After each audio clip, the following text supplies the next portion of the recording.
All right, so there are 5 insights that we can get from stakeholder interviews. These are learning about the website's primary purpose,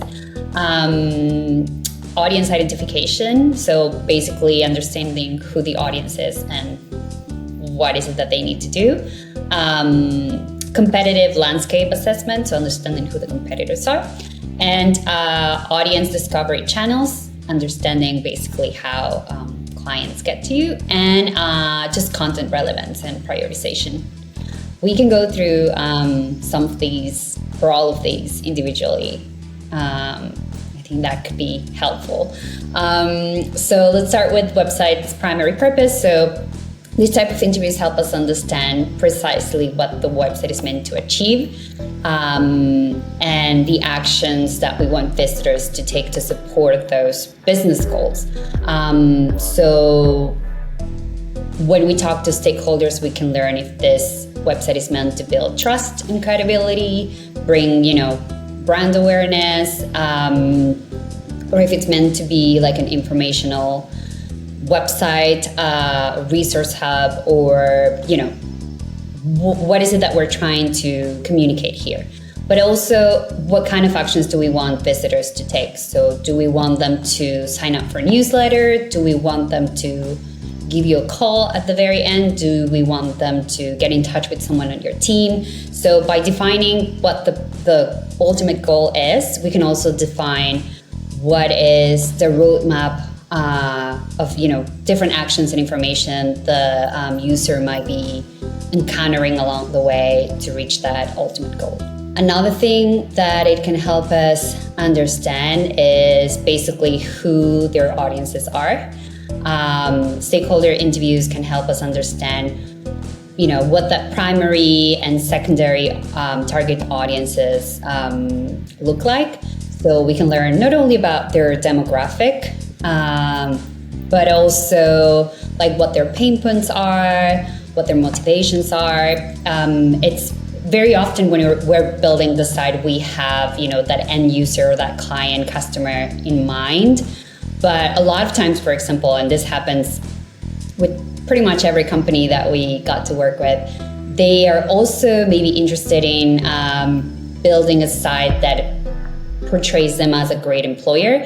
So they might also have the secondary audience of just like, someone that's trying to get a job that may want to work with us, might also want to see us, portrayed under the best light possible. So talking to stakeholders help us understand, what are those maybe not that apparent audiences that they may be also trying to target. The third thing would be the competitive landscape. So one of the questions that I'm constantly asking stakeholders is where does their company sit?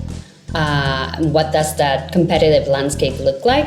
Because this will help us understand not only, who else out there is doing something similar that they might be doing, but also what are they doing differently and what's setting them apart.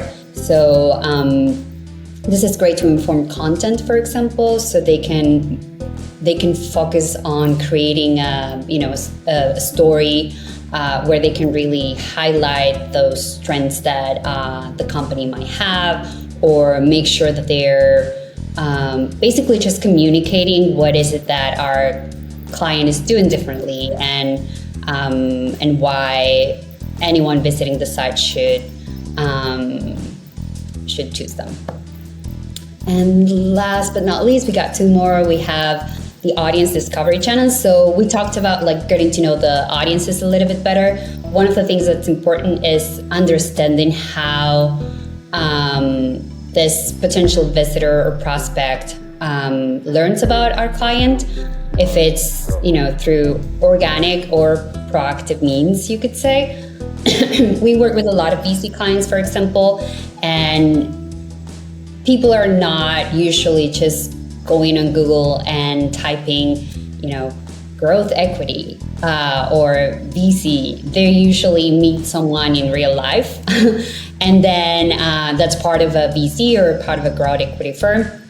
and they might come back to Google and type in that person's name, and that's how they end up reaching this client website. So it's important to understand if that's the case, if that's how clients are learning about you, then what can we do on the website that sort of like helps them find what they're looking for more easily, helps them find that team member or that portfolio company that might spark their interest and have them reach out to you.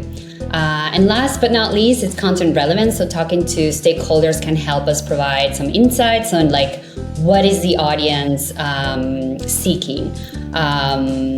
What is one thing that's maybe a misconception that they might have about your business or the type of work that you do or the services that you provide, so we can make sure that we're clarifying that, and we're also just like bridging any knowledge gap that we can find along the way, or make it easier for them to find certain information quicker, more clearly.